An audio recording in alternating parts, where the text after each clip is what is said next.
What if I were to tell you that mitral valve dysfunction is not always due to a dysfunctional mitral valve? Oh my gosh, I feel the geek out in process already. I'm gonna try my best to stay calm through all of this, but apologies in advance. On today's episode of Make It Make Sense Cardiology, I am going to teach you what I know they did not spend a lot of time on in nursing school, and that is about the difference between pathological valve disease and functional valve disease in the context of the mitral valve. Lock in, y'all. It's time to learn.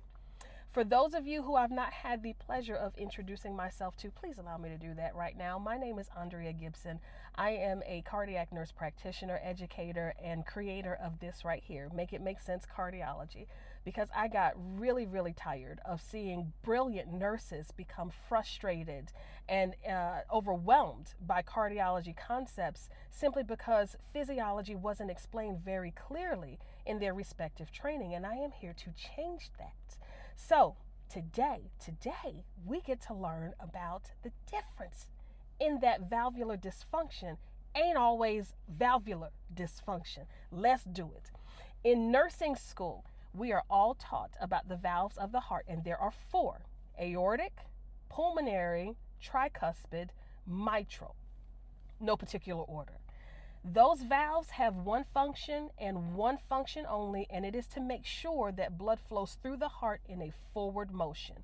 We do not like regurgitant or backflow of blood because that creates disorder, that creates chaos, and that creates fluid retention in the organ systems that are trying to give blood to the heart. That fluid then gets backed up into those other structures, and it renders those other structures incapacitated for what they were designed to do.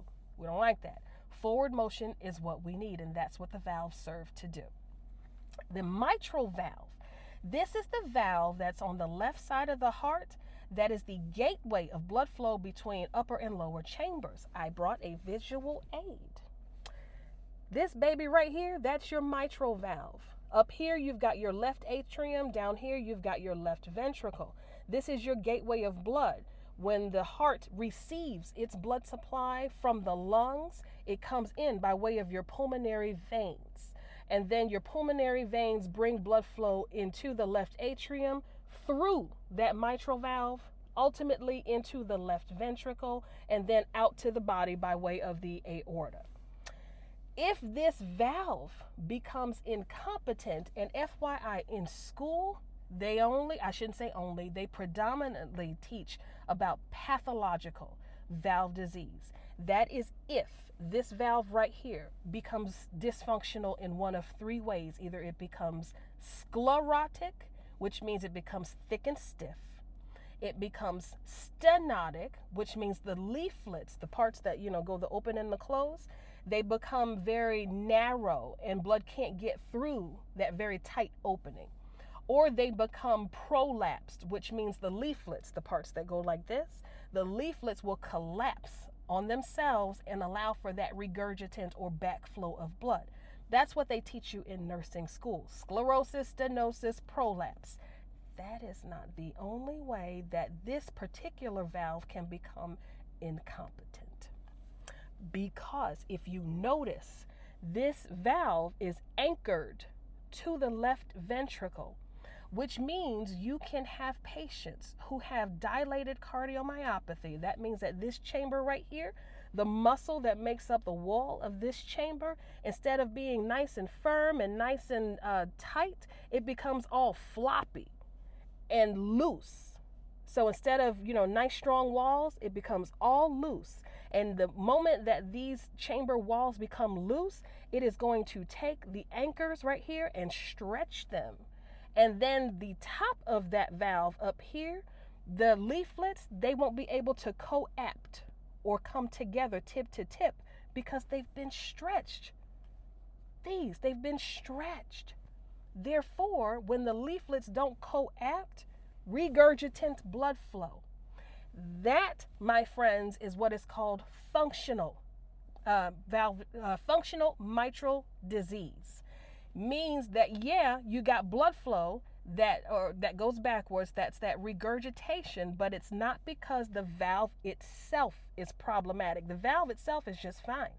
It's the structure, the chamber that the valve is attached to, that's the problem. So with functional mitral valve disease, you don't aim your efforts for correction at the valve itself. You aim your efforts for correction at the left ventricle. Strengthen the left ventricle, and that will bring it back into compliance. The coapt or the valve leaflets will begin to coapt like normal, and your regurgitation is corrected. Therefore, for functional mitral valve disease, your medications that you are likely to see on your patient's MAR have everything to do with treating the dilated cardiomyopathy. This is your guideline-directed medical therapy. Now, obviously, everybody can't be on the same medications because people are individualized, and you should tailor your patient's game plan or plan of care with their particular comorbidities, their particular allergies and insensitivities, all of those good things.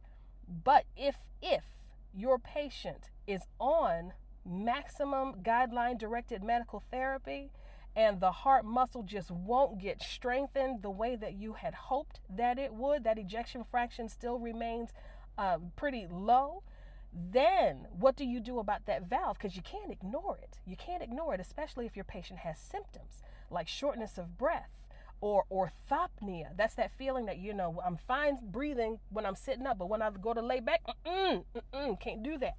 If you've got shortness of breath, orthopnea, fatigue, when they're walking, doing grocery shopping or, whatever activities, laundry, house cleaning, whatever, and they just get really, really fatigued. Symptoms that present with functional mitral valve disease in the context of optimized guideline-directed medical therapy, these are your patients that you might want to consider for some sort of surgical repair.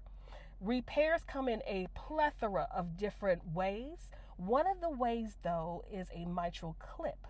Very, very tiny device that actually clips those leaflets that can't come together. It clips them together. It doesn't resolve the regurgitation altogether, but it will minimize it a good degree to help alleviate some of those symptoms that we just talked about.